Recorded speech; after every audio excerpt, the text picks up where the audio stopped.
Stop. Don't scroll. Hold your breath for a second and listen to the silence behind the noise in your head. Do you feel it? That subtle, gnawing hollowness sitting right beneath your rib cage. It isn't hunger. It isn't depression. It is a biological alarm code signaling that your vessel is running on empty. You have been told that sleep restores you, yet you wake up heavy, as if gravity pulls harder on your bones than it did 10 years ago. This is not aging. This is leakage. Pay close attention to the sensation in your body right now. You might feel a sudden urge to click away, a tightness in your chest, or a wandering eye looking for something more entertaining. Recognize this. This is the skip reflex. It is not boredom. It is a security mechanism installed in your ego to prevent you from accessing the operating manual of your own avatar. The Matrix does not guard its secrets with soldiers. It guards them with your own distraction. If you can override that impulse for just 10 minutes, you will hold the keys to the kingdom. Most of you are walking through life as cracked vessels. You pour energy in, food, sleep, entertainment, dopamine, and it drains out before it can crystallize into consciousness. The ancients knew a secret that modern biology has conveniently forgotten. They knew that the human body is not a battery that runs down. It is a generator designed to be self-sustaining. But a generator requires fuel. And you have been wasting the most expensive fuel in the universe every single month of your life since puberty. You feel hollow because you are literally emptying yourself of the substance that makes you divine. This is not a metaphor. I am talking about a tangible, physical fluid produced in the center of your brain, a substance so powerful that alchemists spent lifetimes trying to replicate it in beakers, unaware it was flowing down their own spines. You are suffering from a drought of the spirit because you have broken the seal of your own internal reservoir. We are about to perform a forensic audit of your soul's anatomy. We are going to trace the path of this God fluid from the dark cave of the Claustrum to the sacred tomb of the sacrum and reveal exactly how the modern world is engineered to harvest it from you before you can use it to ascend. The hollowness ends today, but only if you have the discipline to listen to the physiology of your own resurrection. Let us strip away the skin and look at the architecture of the machine you inhabit. Deep within the center of your brain, sitting like a silent monk between the hemispheres, is a thin, irregular sheet of gray matter known as the claustrum. In Latin, claustrum means cloister or enclosed space. This is the hidden chamber, the sanctuary of the high priest. It is from this precise coordinate that the sacred secretion originates. This is not folklore. It is the biological holy grail that Western medicine has labeled a mystery because they are looking for function, not frequency. In the esoteric physiology decoded by the ancients, the claustrum acts as the extraction point. It pulls essence from the ether and differentiates it into two distinct fluids. This is where the biblical metaphor of the land of milk and honey was stolen from. It was never a geographic location, it was a map of your brain. The pituitary gland secretes the milk, a magnetic, feminine, life-giving substance. The pineal gland secretes the honey, an electric, masculine, gold-hued fluid. When your body is operating correctly, these two fluids mix in the third ventricle, creating a bioelectric charge that lights up the cave of Brahma inside your skull. But here is where the design becomes terrifyingly brilliant. This fluid, this Christos or oil, does not stay in the brain. It begins a descent. Like rain falling from heaven to earth, the oil drips down the spinal cord, which the ancients called the River Jordan. It travels through the 33 vertebrae of your spine. This is the Jacob's ladder you must climb. This is the 33 years of the Messiah's life. Do you see the code yet? The stories were never about history. They were about you. They were an operating manual for the biosuit you are wearing. The fluid descends to the base of the spine, the sacrum, the holy bone. This is the lowest point, the manger where the seed is born. In the unawakened human, this fluid is simply wasted. It is consumed by the fire of digestion, burned up by cortisol from your stress, or expelled through the lower chakras in moments of fleeting pleasure. You are a factory that produces the elixir of life, only to dump it into the gutter of survival every single month. Consider the implications. If your body is designed to produce this substance, and the matrix society is designed to keep you stressed, acidic, and hypersexualized, then the entire structure of modern life is a suppression mechanism. They are not just distracting you, they are keeping your tank empty. They are keeping the oil at the bottom of the spine, in hell, the lower body, preventing it from ever returning to heaven, the brain. Awakening, then, is not a mental concept, it is a hydraulic process. It is the act of saving the oil. You have been taught that you are an isolated biological island, separate from the celestial mechanics spinning above your head. This is the primary lie. Your body is not just influenced by the moon. It is a tidal chamber enslaved to it. Just as the moon drags the oceans across the surface of the earth, it drags the cerebrospinal fluid up and down your spine. You are 70% water. Do you honestly believe you are immune to the laws of gravity? Every month, there is a specific time, a window of roughly 48 to 72 hours, when the moon enters the zodiac sign you were born under. This is your personal moon angle. When this cosmic alignment clicks into place, your solar plexus, the nerve center near your stomach, receives a biomagnetic impulse. The ancients called this region Bethlehem, which translates literally from Hebrew as the house of bread. Why? Because this is where the bread of life, the seed of your potential godhood, is baked.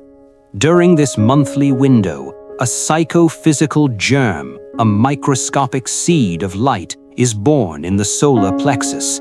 This is the Christos seed. It is fragile, it is volatile, and it is waiting for a lift. This seed is designed to be caught by the rising tide of your cerebrospinal fluid and carried back up the spinal column to the brain, where it can be crucified, not in death, but in the transmutation of matter into spirit. But here is the tragedy of the modern human condition. Most of you are unaware that this elevator exists. When the seed is born, you are likely stressed, eating dead food, or lost in the lower frequencies of anger and lust. The elevator never arrives. The tide is too low. The seed, lacking the buoyancy of a purified system, rots in the darkness of your lower abdomen. It is expelled, and the opportunity for biological regeneration is lost for another 28 days. You are waiting for a savior to come from the sky, while the savior inside your gut is dying month after month from your own neglect. Imagine if you knew the schedule. Imagine if you knew exactly when the elevator was arriving. You wouldn't be standing in the lobby distracted by your phone. You would be ready to step inside. Dark philosopher, Thoth, Itzhak Bentov. Why do 99% of seekers fail? You read the books, you chant the mantras, yet you remain stuck in the same heavy, dense reality. The answer is chemistry. Your body is hostile territory. The seed born in your solar plexus is delicate. It requires a pristine, alkaline environment to survive its ascent. But look at your life. You are swimming in a vat of acid, sugar, alcohol, processed dead matter, and the most corrosive toxin of all, cortisol. Every time you react with anger, every time you doom scroll into anxiety, your brain floods your system with stress hormones. These chemicals are highly acidic. They literally burn the seed alive before it can even begin its journey up the spine. You are trying to grow a delicate orchid in a bucket of vinegar. The Matrix knows this. It is why the news is designed to terrify you. It is why the food is designed to inflame you. A chronically inflamed body is a spiritual tomb. The system does not need to build bars to keep you in prison. It just needs to keep your pH balance acidic. But the acid is only the first guard dog. The second is far more seductive. During the days your moon is in your sign, the presence of the seed creates a massive surge of energy in the lower chakras. You feel magnetic, alive, and hungry. This manifests as an intense sexual urge or a craving for stimulation. This is the test. Most of you mistake this rising power for a signal to release. You seek the cheap dopamine hit of an orgasm or a binge. When you succumb to that urge during this critical window, you are not just having fun, you are ejecting the seed.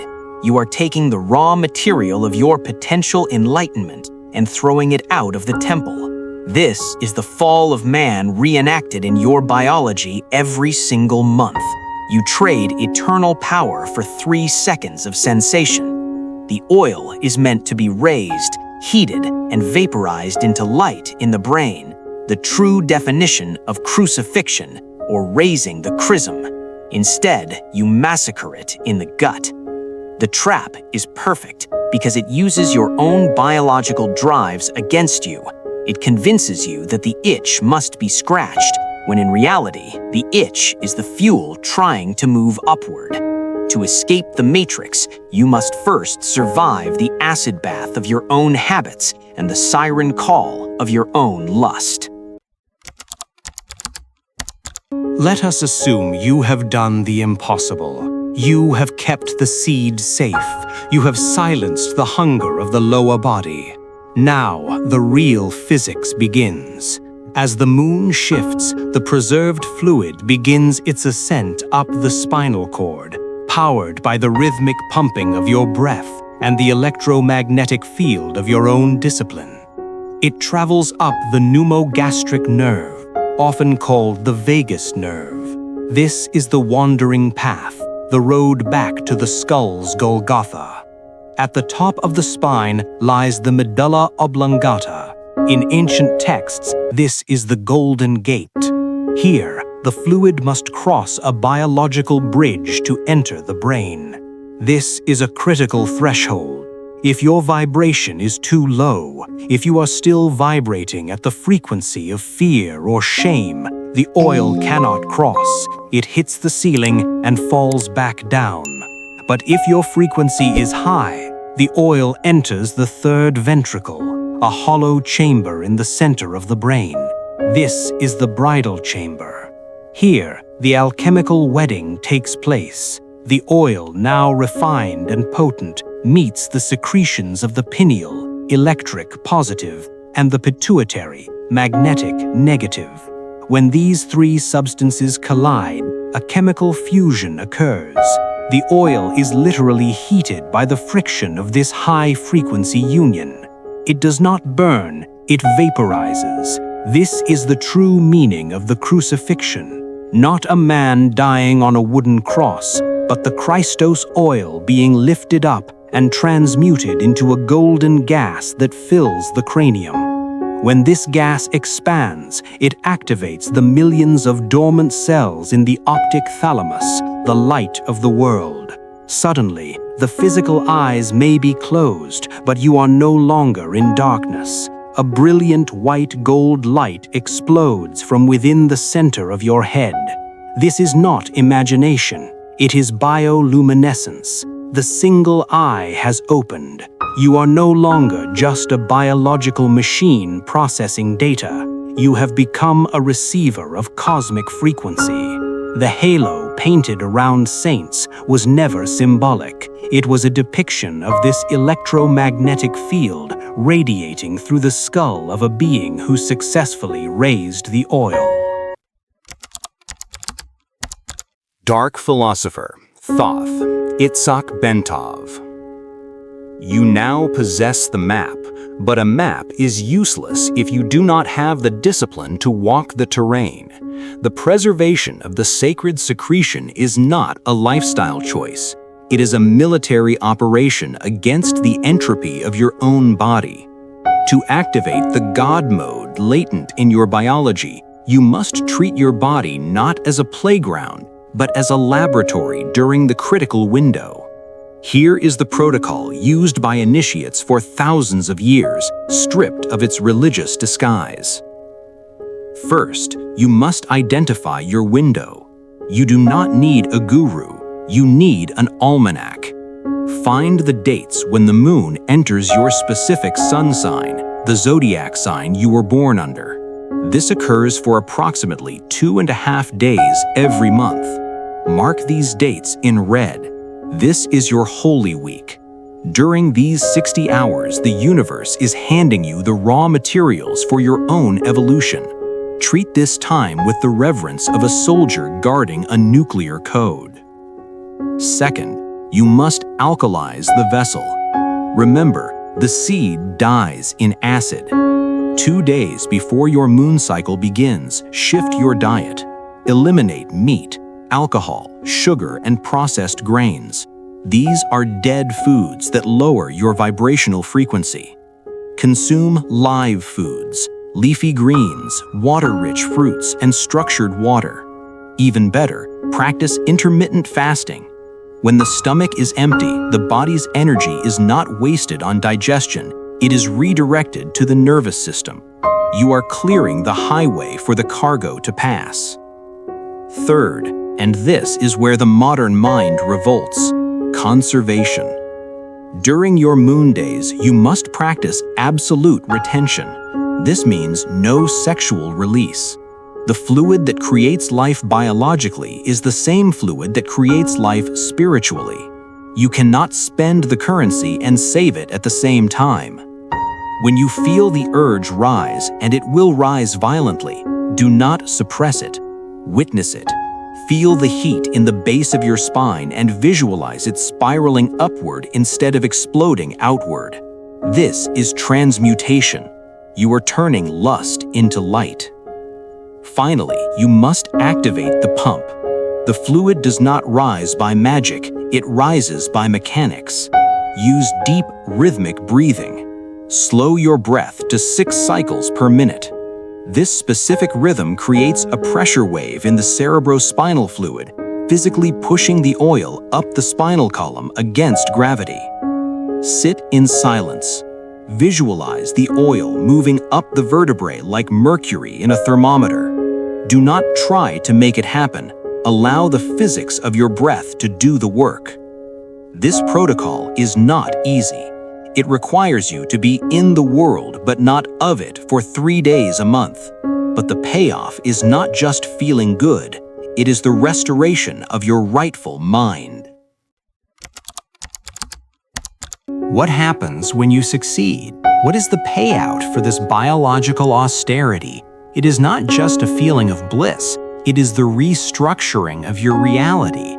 When the oil is successfully raised and crystallized in the brain, it forms a literal resin, a philosopher's stone, around the pineal gland. This is the physiological moment of resurrection. The dormant brain cells wake up. The filters that the Matrix placed over your perception, the filters of time, fear, and separation, dissolve. You begin to see the world not as solid objects, but as vibrating fields of energy. This is the God mode Itzhak Bentov spoke of. It is not about flying or walking through walls. It is about knowing. You stop guessing. You stop believing. You simply know. The intuition becomes razor sharp. The synchronicity becomes constant. You are no longer a character in the video game. You have accessed the developer's console. This is why they hid this knowledge. A human being who has raised their chrism is uncontrollable. They cannot be frightened by the news because they see the fear-mongering as a clumsy frequency manipulation. They cannot be seduced by cheap consumerism because they carry the ultimate ecstasy inside their own spine. They are sovereign. The system relies on you being broken. It relies on you being a leaking vessel desperate for external validation to fill the void. By sealing the leak and raising the oil, you cut the cords. You become a generator in a world of batteries. The choice is now yours. You can click away from this video, return to the dopamine loop, and let the seed die in the acid of your next meal. Or you can look at the calendar. You can prepare the vessel. You can choose to be one of the few who climbs the ladder out of the pit. The door is inside you, and for the first time in a long time, you have the key.